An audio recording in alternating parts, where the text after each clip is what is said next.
Olá pessoal, seja bem-vindo ao canal.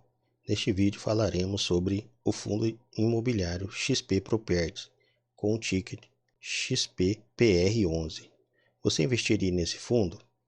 Bom, se você é novo por aqui, meu objetivo no canal é compartilhar minha carteira de investimentos com foco em dividendos. Caso queira me acompanhar nessa trajetória de investimentos, peço desde já que se inscreva no canal. Bom, XPPR11 tem apresentado uma grande queda nesses últimos tempos. Então, uma queda bem acentuada somente nesse mês, quase 5%.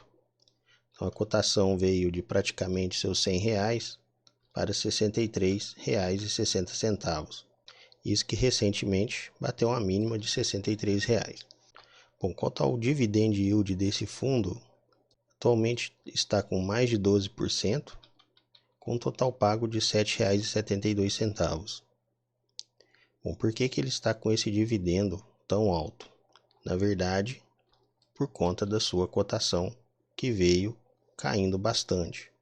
Por isso se deu ao fato também de algumas rescisões e multas de contratos que foram pagas no ano passado, e esse ano também tivemos algumas rescisões desse fundo. Então nesse vídeo comentaremos sobre alguns aspectos referente ao XPPR11. Bom, esse fundo ele teve início em dezembro de 2019, é um fundo bem recente, tem um patrimônio líquido de 638 milhões, o gestor é a XP e o administrador é a Vortex. Sua taxa de administração tem uma variação de 0,95 a 0,75 e a taxa de performance é 20% do QCD, o IPCA mais 6%. A última distribuição foi de 48 centavos, para as cotações atuais, representa um yield bem elevado. Bom, em relação às perspectivas do próprio fundo, o que a gente pode destacar aqui? Nós temos essa parte. Bom, o que eu posso dizer então dessa parte?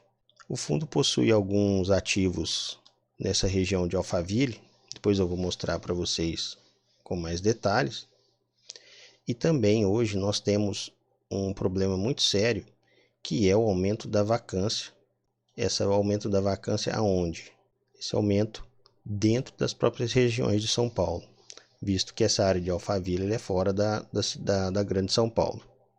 Então o que acontece com isso? Com essa vacância dentro de São Paulo, a procura por espaços fora de São Paulo, ela fica menor. E assim nós temos mais áreas para serem locadas, não só do fundo, mas como de qualquer outro empreendimento que tenha no local. Ou seja, vai ter uma disputa de preços e a tendência é que abaixe os contratos de aluguéis. Bom, só para a gente ter uma ideia, nós temos aqui dentro de São Paulo a taxa de vacância em torno aqui dos 20%. Em Alphaville, nós temos a taxa de vacância aqui próximo dos 27%, de 26% a 27%. Bom, alguns pontos de atenção que nós temos aqui, que no primeiro trimestre de 2021, houve aqui a rescisão parcial do contrato com a Cielo. Então foram 5 andares, fizeram a prorrogação de vencimento do contrato para janeiro de 2029 e uma permanência mínima de 36 meses. Outros pontos também, rescisão antecipada de contrato com a Stefani, rescisão antecipada de contrato com a Cateno e também uma rescisão parcial do contrato com a HP. Então, o fundo vai receber as devidas multas e indenizações, mas não terão mais os inquilinos. Então, nos próximos meses, podemos dizer que a distribuição de dividendos está garantida, mas não sabemos depois ao certo como que isso vai ficar exatamente.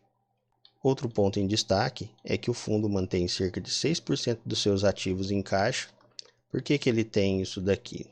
Segundo as informações aqui do próprio documento, é mais do que suficiente para a conservação dos imóveis. Então o total é aproximado de 37 milhões e meio. Bom, em relação ao edifício o Plaza da Faria Lima, conclusão está prevista para o terceiro trimestre de 2021. Bom, aqui nós temos alguns indicadores operacionais, então nós podemos ver aqui a porcentagem que ele tem da alocação em renda fixa em cotas de fundos e o restante de 94% que está aplicado em imóveis. Em relação aos vencimentos dos contratos, nós temos alguns já, uma boa parte para 2022, mas mais da metade acima de 2023.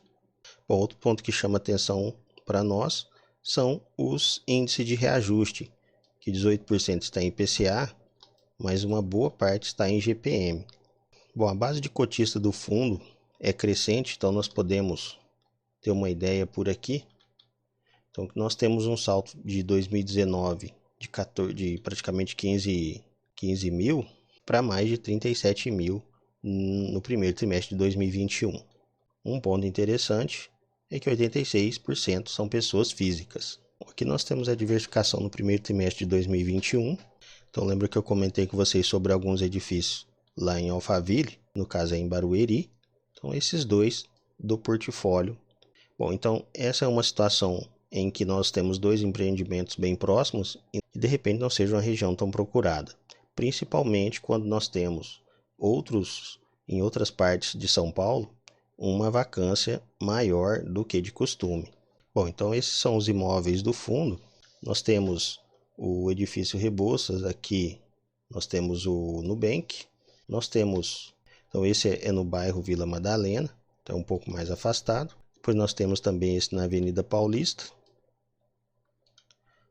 e os dois em Barueri, que nós temos o edifício Corporation Evolution e nós também temos o iTower, ambos em Barueri e ambos também no bairro de Alphaville.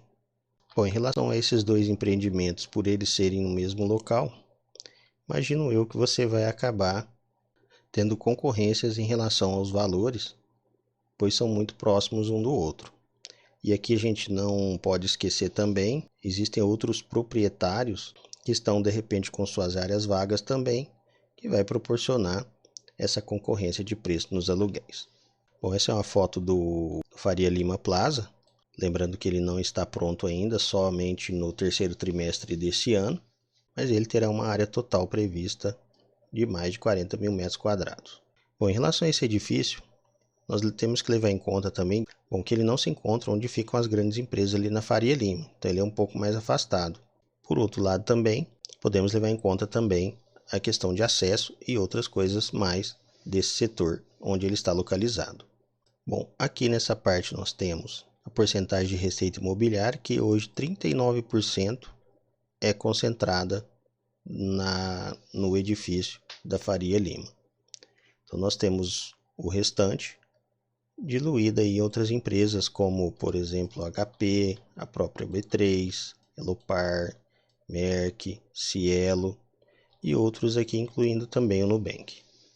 Bom pessoal, quero lembrá-los que esse vídeo não se trata de recomendação de compra ou de venda.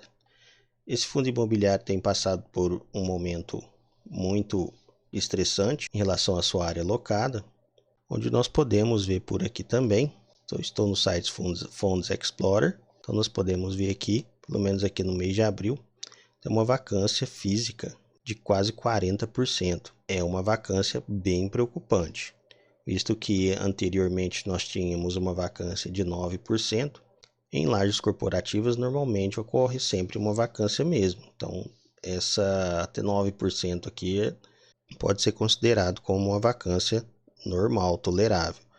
Mas começou a subir, passando aqui 16%, 13%, 18%, já começa a ficar complicado. Agora você tem uma vacância aí de quase 40%, fica muito complicado. Então, daí explicado o porquê que essas cotações vêm caindo bastante.